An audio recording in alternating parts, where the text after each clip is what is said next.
प्रत्येक ब्रजवासी को आपने सुख दियो, तो कैसे सुख दियो?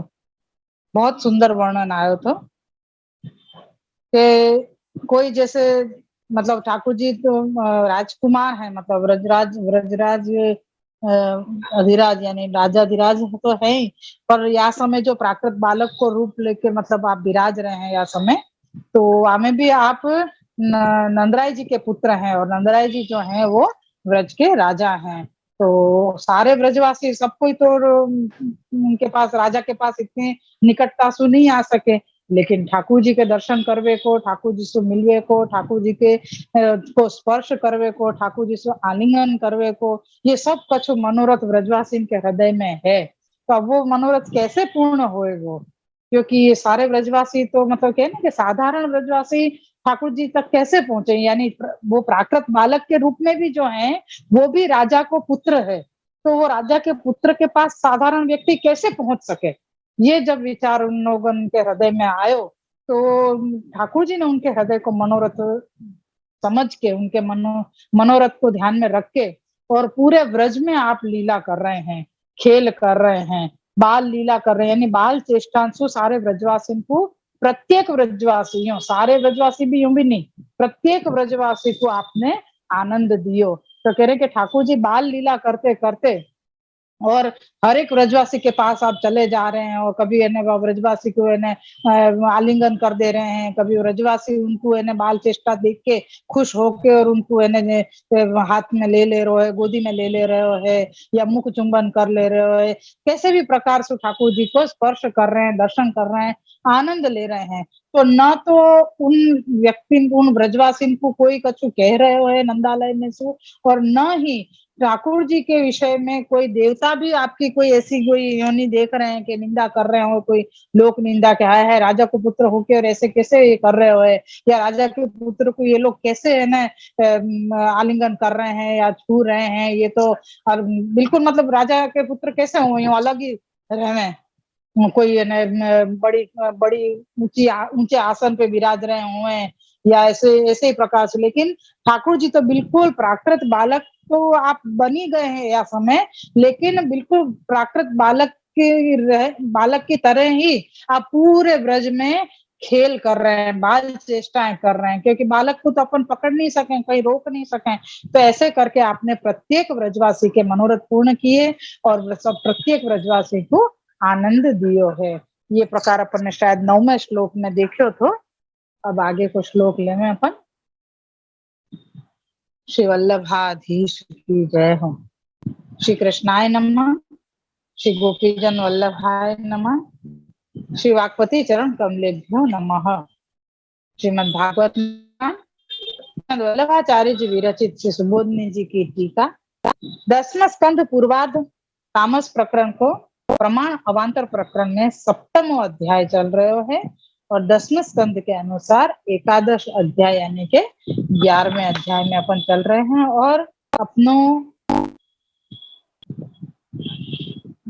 10वें श्लोक के पहले आभास है, और वाके पहले श्री आचार्य जी ने 2.5 कारिका दी है बीच में। तो कह रहे हैं कि ठाकुर जी क्या प्रकार सु आगे वृंदावन पधारवे क्यों लीला कर रहे हैं, क्या प्रकार से वाकी प्रस्तावना आपने रखी, वो सारो प्रकार शायद हमें बताएंगे। तो आभास लेने में पहले अपन एवं बृहद्वा मुक्त्वा सर्वदेवाधिष्ठित वृंदावने क्रीडां वक्तुं भगवत प्रेरितानां तेषां निर्गमनार्थं मंत्रमाह।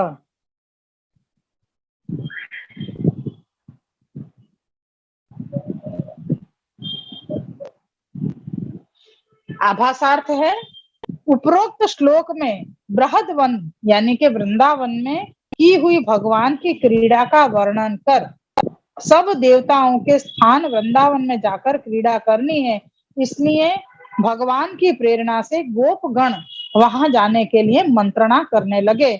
उसका वर्णन निम्न श्लोकों में करते हैं। अब ये जो अब सब देवता है जो आयो है वाके लिए थोड़ा सा खुलासा श्री प्रभु चरण की टिप्पणी जी में कियो है, तो वो यहाँ पे देख लें अपन। श्री प्रभु चरण टिप्पणी जी में आज्ञा करते हैं कि वृंदावन में सर्व देवताओं ने आदि देविक रूप से आकर भगवान की स्थलियों को तैयार किया है। भगवान के पधारने की राह देख रहे हैं कि कब पधारते हैं, इससे वहां स्थित हैं। और यहाँ पे कह रहे हैं कि ऊपर ठाकुर जी की लीला को वर्णन, सब बाल चेष्टान को वर्णन आ गयो, अब वृंदावन पधारवे को समय आयो है।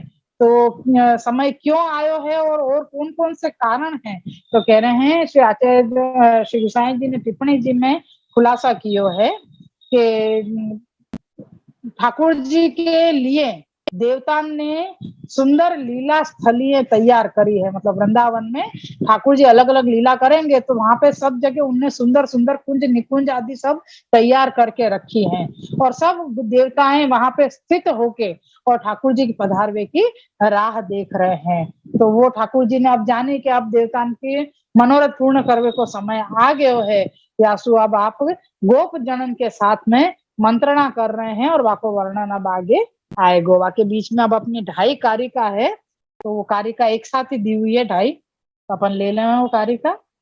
उद्यमो मुख्य संपत्तिर मंत्रो हेतु स्त्री भी ततः निर्धारित परित्याग स्थानांतर गुणास्ततः कृष्णाज्ञेति कालस्य नापेक्षा तो निवारणम पंचभिर्गमनम चैव रतिस्तत्र हरेः परा एवं कलाभिर भगवान पूर्णो वृंदावने बभौ।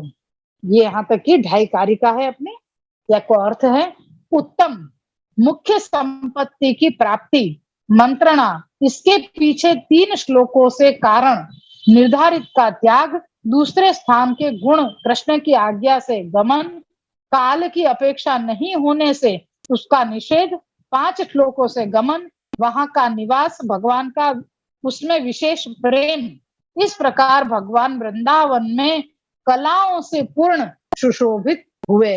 अब आगे और कितने श्लोकों में क्या क्या वर्णन आएगो वो यह कारिका में बताया है श्री आचार्य जी ने। आप कह रहे हैं कि उद्यम, क्या उद्यम कियो वृंदावन जावे के लिए, फिर वहां पे जाके क्या मुख्य संपत्ति प्राप्त होगी, बाकी मंत्रणा करी, वाके बाद में वाके पीछे के 3 श्लोक बताए हैं, फिर निर्धारित मतलब सब सोच समझ के और वाके बाद गोकुल को त्याग करके दूसरे स्थान को गुण ठाकुर जी ने बतायो, और ठाकुर जी की आज्ञा से सबन ने वहां पे जावे को प्रस्थान कियो, यानी कि गोकुल सु गमन कियो। काल की अपेक्षा नहीं हती, यासु आपको निषेध कर दियो। यहाँ पे काल को कोई दोष नड़ेगो नहीं, यासु वो नहीं आएगो कि भाई काल ने बाधा करी या फलाणो ढिकणो, जो भी समझो, ऐसो कछु नहीं के वातावरण योग्य नहीं है, मुहूर्त अच्छो नहीं है, ऐसो कुछ भी नहीं भयो। 5 श्लोकों से जावे की तैयारी और जावे को प्रकार पूर्व बताएंगे, और वहां जाके यानी कि वृंदावन जाके क्या प्रकार से निवास करेंगे, वहां की स्थलीन से ठाकुर जी को कैसे प्रकार से प्रेम है वो प्रकार, और सारे वृंदावन के सारी कला में पूर्ण सुशोभित हो गए ठाकुर जी के पधारवे सु, वाको पूर्व वर्णन आगे के श्लोकन में आएगो।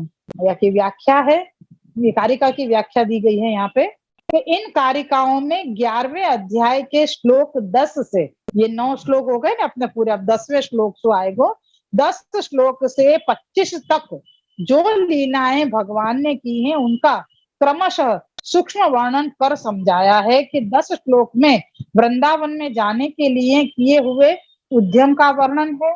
11 श्लोक में यह बताया कि किसी भी मंत्रणा के समय सब बोलने लगे यह संभव नहीं, इसलिए मुख्य वक्ता को प्राप्ति होने से वह बोलने लगे।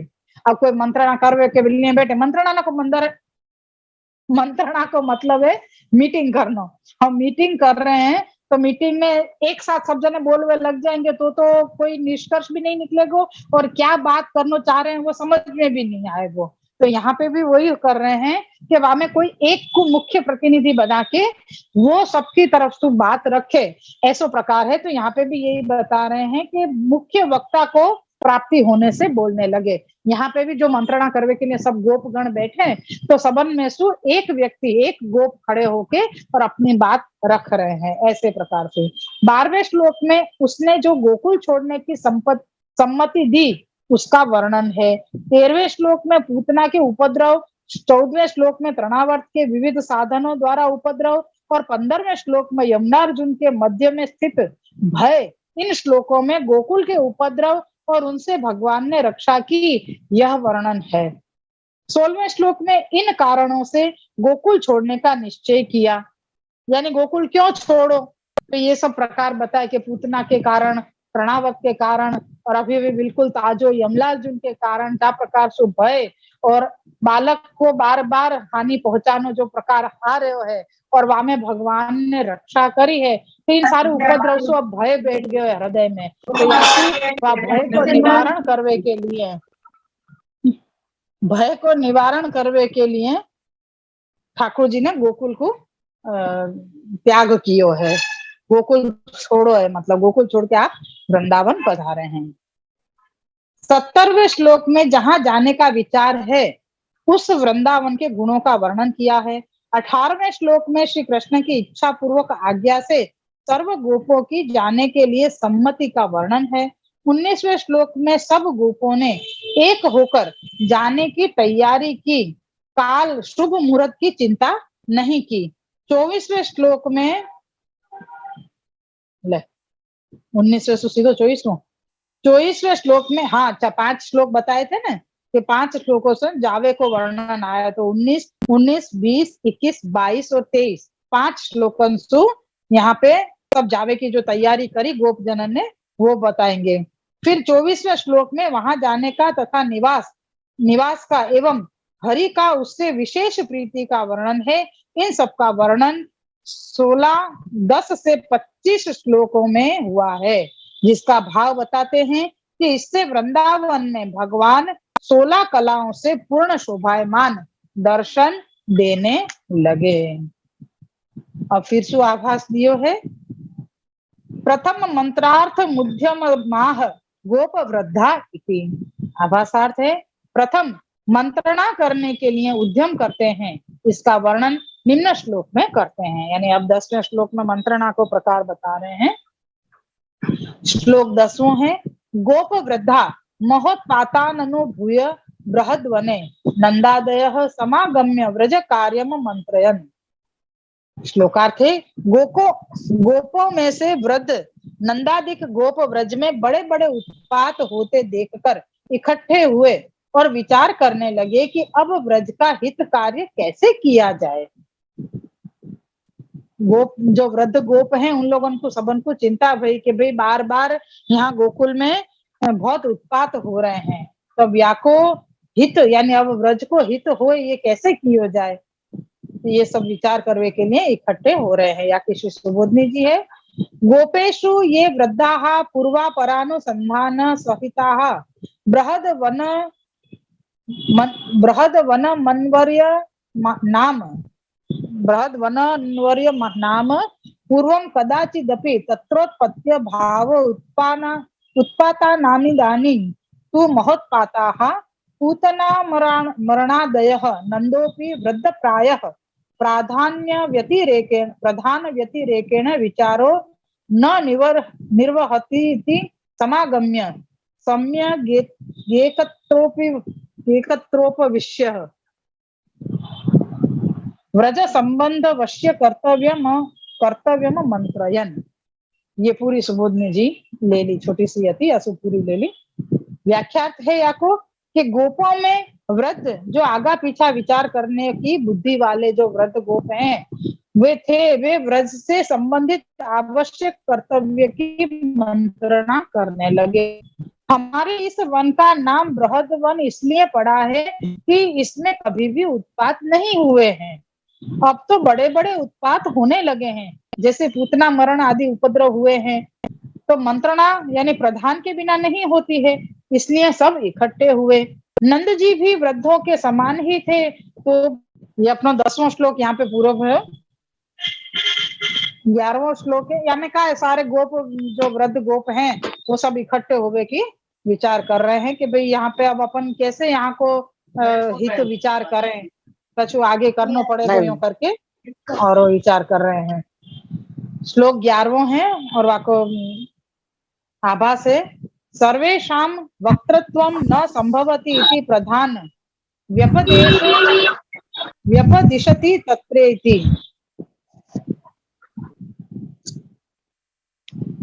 आभासार्थ है, मंत्रणा करने के समय सब बोलने लगे तो निर्णय पूरी मंत्रणा यानी विचार से नहीं हो सकता है। इसलिए प्रधान यानी मुख्य वक्ता का नाम निर्देश निम्न श्लोक में करते हैं। अब यहाँ बता रहे हैं कि सबन के द्वारा मतलब सबन के लिए कौन एक जो मुख्य प्रधान है वाने विचार अपनो प्रकट कियो। वाके लिए श्लोक बतायो। 11वां श्लोक है तत्रोपनंद माह गोपो ज्ञान वयोधिक देश कालार्थ तत्वज्ञ प्रियकृद राम कृष्णयो हो। श्लोकार्थ है यहाँ इकट्ठी हुई गोप सभा में उपनंद नाम वाला गोप जो कि देश और काल के तत्व को जानने वाला यानी ज्ञान में और अवस्था में बड़ा और बलराम तथा श्री कृष्णचंद्र का प्रिय करने वाला था, वह कहने लगा।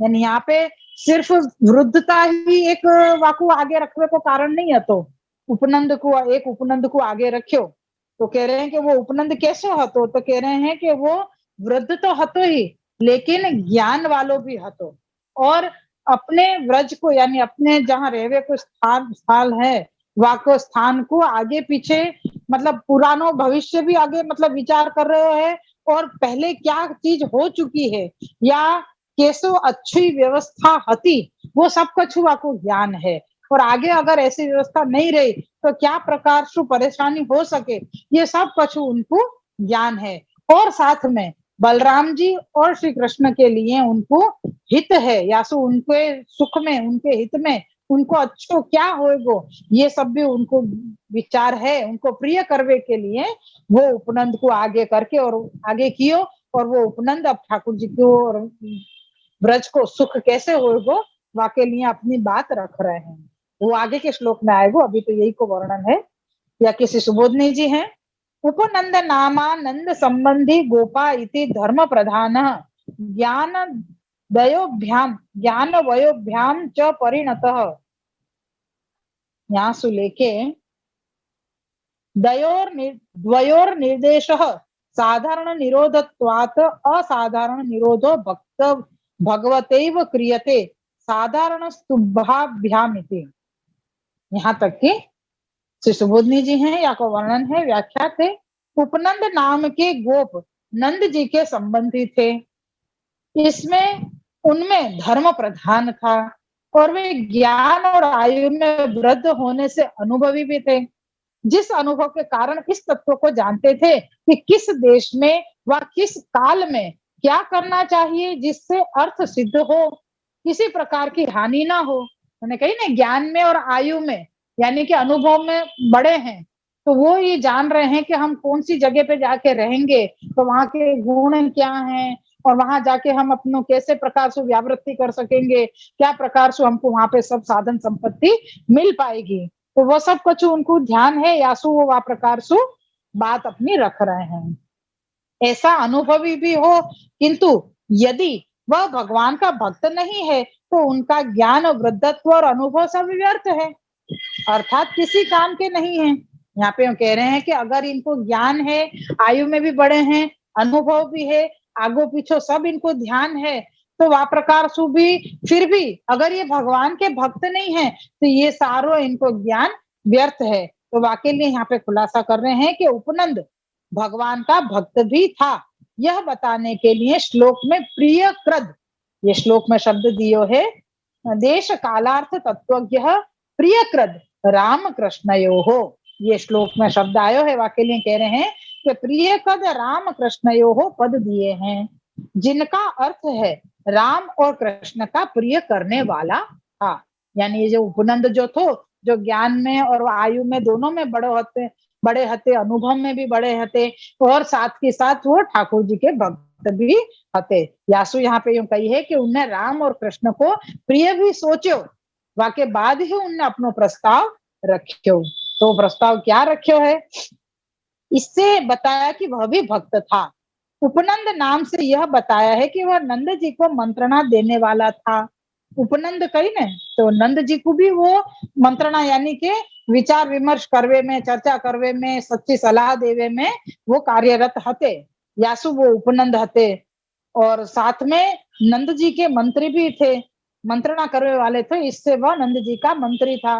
गोप होने से उनका समावेश गोप जाति में था, इसलिए गोपों का हित व अहित वह अपना ही हित समझता था। यानी गोप जाति में हतो, उनकी जाति वाले ही हते, तो गोपन में क्या हित होगो और का हित होगो वो सब कछु को ज्ञान उनको है। वैसा ही व्यक्ति मंत्री होने के योग्य है। ज्ञान अनुभव से होने वाली समझ आयु से प्राप्त होता है। यह तो आयु और ज्ञान दोनों से बड़े थे। मंत्रणा का यह भी मुख्य अंग है। केवल शास्त्रों के अर्थ को जानने वाला, जिसको लौकिक ज्ञान अनुभव नहीं है, वह मंत्री होने के योग्य नहीं हो सकता। इतना सुंदर वर्णन, यानी ठाकुर जी को दूसरी जगह पे पधरानो है, तो ये कोई खेल थोड़ी है कि चलो उठे लिए और चलते बने। नहीं, ऐसा नहीं होवे। क्यों? क्योंकि ठाकुर जी के साथ में सारो व्रज बंधो भयो है, या यूं कह सकें कि सारे व्रज के साथ में ठाकुर जी बंधे भये हैं। तो व्रज को हित करनो है तो पहले ठाकुर जी को हित करनो पड़ेगो, ठाकुर जी को हित करेंगे तो व्रज को हित भी करनो पड़ेगो। तो वो सारो प्रकार अपन को यूं लगे कि अभी हमें कहा भाई एक ज्ञानी और आयु वालो नंद उपनंद हतो, पाको बिठा दियो, वाने आके कह दी बात कि भाई तो बस बात खत्म हो गई। तो इतना खुलासा देवे की क्या जरूरत पड़ी है? मतलब ये सब सब चीज अपन को विचार करने की जरूरत है कि अपन दो, मतलब खाली सार पढ़ने में, वो सार पढ़ के और अपन ने कह दिया कि हाँ चलो यहाँ की मुख्य बात ये हो गई, यानी अपनी बुद्धि इतनी चल रही थी तो अपन ने इतना ही समझो और खत्म कर दी बात को। समझो नहीं समझो, यानी वहां ये श्री महाप्रभु जी जो वर्णन कर रहे हैं, एक एक शब्दन को वर्णन, वो ये वर्णन अपन को ये जता रहे हो है, ये समझा रहे हो है, या अपन को यहाँ से उठा के वहां स्थली पे अपन को रख दे रहे हो कि तुम भी बैठो या मंत्रणा के अंदर, तुम भी विचार करो कि ब्रज में अब कैसे हित होएगो, कैसे ठाकुर जी को हित हो सके, कैसे बलराम जी को हित हो सके, क्या विचार करेंगे ठाकुर जी के तुम उनके सुख के लिए क्या कर रहे हो, कहीं ठाकुर जी को श्रम ना हो जाए, कहीं हमारे आप्तजन यानी गोप गोपी सब हमारे आप्तजन हैं, और हम भी उन मंत्रणा के बीच में हम सब भी बैठे हैं, जितने तुम सब सुन रहे हो, और यहाँ पे भी मैं भी तुम सबके साथ में श्री वल्लभ की वाणी सुन रही हूँ, श्रवण कर रही हूँ, पान कर रही हूँ। ये तो श्री वल्लभ ही बोल रहे हैं, हमें मेरी कोई सामर्थ्य नहीं है। तो अपन सब वह जगह पे हमको श्री महाप्रभु जी बैठा दे रहे हैं कि तुम भी बैठो यहाँ, तुम भी साथ में विचार करो क्या प्रकार से ये गोप गोपी ठाकुर जी को सुख दे रहे हैं। वो मंत्रणा के मीटिंग के बीच में अपन को बिठा दिए हो जाके, कैसे विचार करने के भी हमने कौन को आगे किए बोलवे के लिए, तो वो व्यक्ति कैसो है, वाको पूरा वर्णन बता रहे हैं। बोलो, यानी भक्तन को महात्म्य बढ़ाते भाई ठाकुर जी महाप्रभु जी, और यहाँ पे अपन को बता रहे हैं वो उपनंद है, यानी श्री नंदराय जी को मंत्रणा करने वाले, नंदराय जी को सच्ची सलाह सूचन देवे वाले, उनके साथ में जो सही है क्या गलत है वो सब समझावे वाले उनके मंत्री हैं। वो आयु में भी बड़े हैं, ज्ञान में भी बड़े हैं, अनुभवी भी हैं। ये सब होते हुए भी अगर ठाकुर जी के भक्त नहीं है तो तुम्हारे ज्ञान कोई काम को नहीं है। आज अपन कहने कि हाँ हमने तो बहुत बड़ी बड़ी पुस्तकें पढ़ी, हमको तो बहुत ज्ञान है, फलाने पुस्तक भी बड़ी ठिकनी पुस्तक, और कोई कोई की तो इतनी बढ़िया है ने वो स्मरण शक्ति होवे तो उनको सब कुछ याद रहे।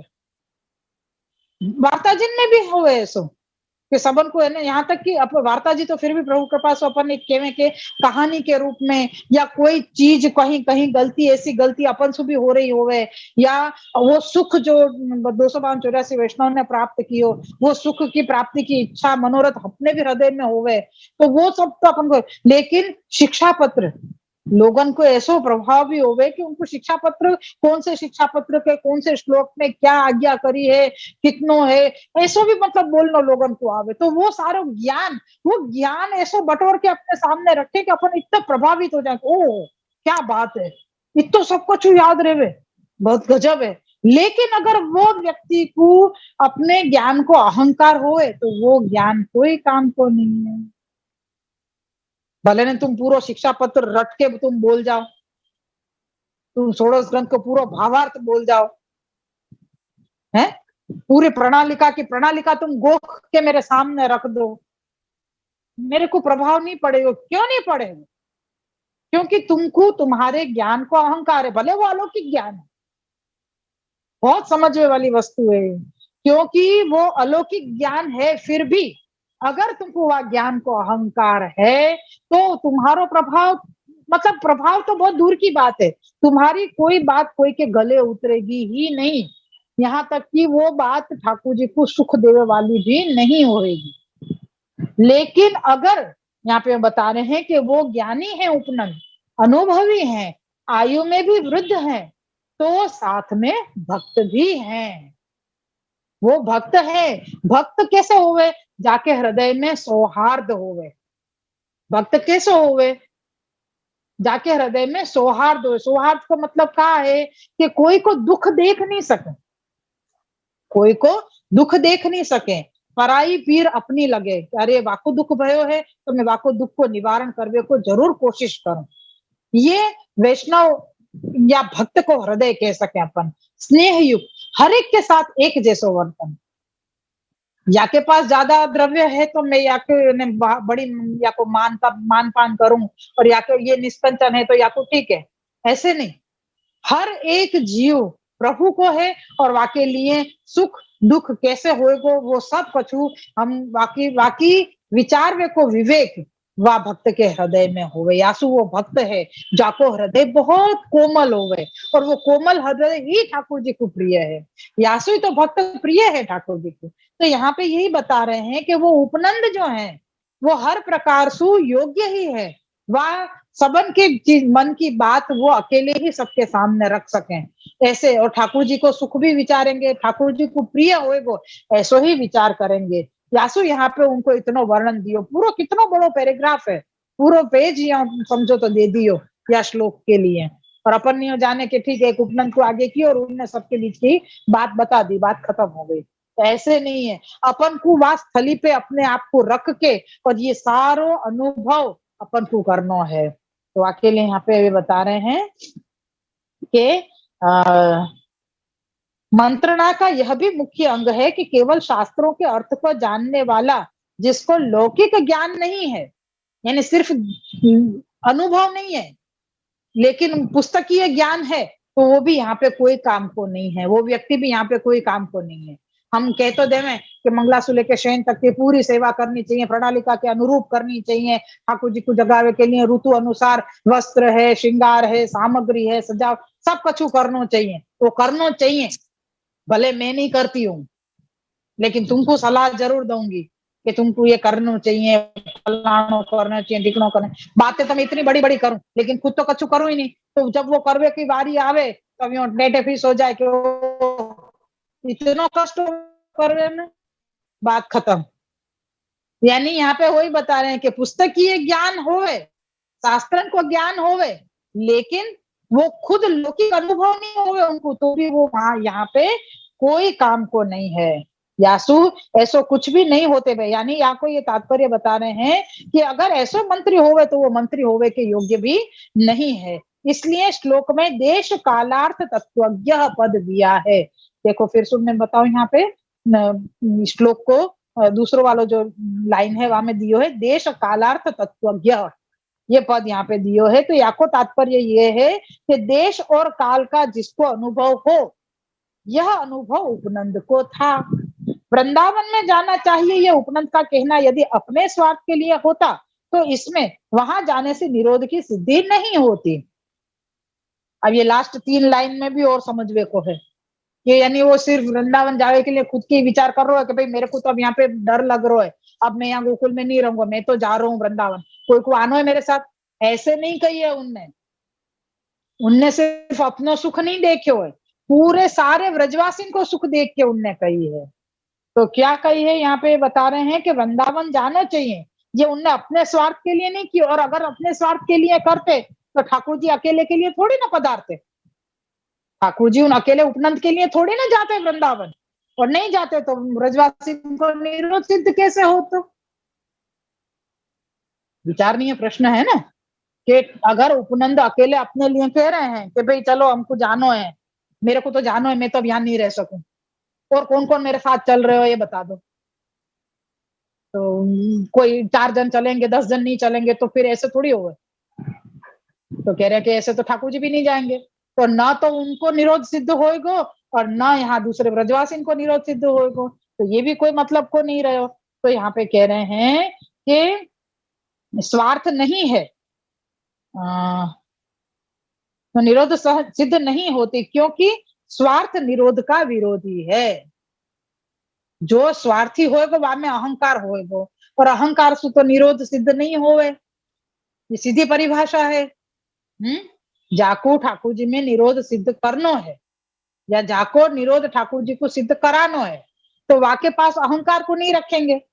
अहंकार नहीं होएगो तो स्वार्थ नहीं होएगो, तो अगर स्वार्थ है तो अहंकार है, अहंकार है तो निरोध सिद्ध नहीं होगा, क्योंकि स्वार्थ निरोध को विरोधी शब्द है। तो यहाँ पे कह रहे हैं यासु यहाँ निरोध सिद्ध होता है, स्वार्थ नहीं। वृंदावन में जाने की सम्मति उपनंद ने अपने स्वार्थ के लिए नहीं दी थी, किंतु भगवान राम और कृष्ण के प्रिय करने के लिए दी थी। राम और कृष्ण दो नाम कहे, उसका भाव यह है कि यहाँ साधारण निरोध करना है, असाधारण निरोध तो श्री कृष्ण ही करते हैं, साधारण निरोध दोनों करते हैं। यहाँ पे श्लोक अपनो 11वां पूरो भयो। यहाँ पे कह रहे हैं कि ठाकुर जी निरोध सिद्ध करने के लिए उनको जो प्रेरणा करी उपनंद को, वो उपनंद ने बताई, और सबके सुख के लिए, सबके हित के लिए उनने अपनो प्रस्ताव रखियो कि अपन सब वृंदावन चले। यहाँ पे राम और कृष्ण को प्रिय नहीं हो रहे है, उनके जान को हानि है, बार बार उपद्रव हो रहे हैं, उत्पात हो रहे हैं, तो अपन राम और कृष्ण को लेके चले। तो कहने यहाँ राम और कृष्ण दो नाम अलग अलग क्यों कहे? तो यहाँ पे कह रहे हैं कि राम और कृष्ण अलग अलग यासु कही कि यहाँ पे अभी साधारण निरोध सिद्ध करना है। अगर उपनंद के द्वारा ही निरोध सिद्ध हो जाता तो ठाकुर जी क्या सिद्ध करते फिर? तो उपनंद ही सारे कार्य कर लेते तो ठाकुर जी क्या निरोध सिद्ध करते? तो यहाँ पे कह रहे हैं कि अभी साधारण निरोध सिद्ध करना है, असाधारण निरोध तो श्री ठाकुर जी ही सिद्ध कर रहे हैं। श्री वल्लभाधीश की जय। मैं समझू वहां तक आज की बात सबन को समझ में आई होगी कि ठाकुर जी सु प्रीति करनो, ठाकुर जी के भक्त बननो अपने लिए सबसे ज्यादा उत्तम है, न कि कर्म कांड करनो, न कि कोई शास्त्र को ज्ञान। और ज्ञान होना बहुत अच्छी बात है, मैं ये नहीं कहूँ कि ज्ञान नहीं होना चाहिए, लेकिन ज्ञान उतना ही अच्छो जो हरि गुरु वैष्णव के काम आ सके। सिर्फ ठाकुर जी नहीं, हरि गुरु वैष्णव, यहाँ पे उपनंद ने सारे व्रजवासी के सुख को विचार किया, सिर्फ अपनों नहीं। ये अपन को विचार करना आवश्यक है। श्री वल्लभाधीश की जय।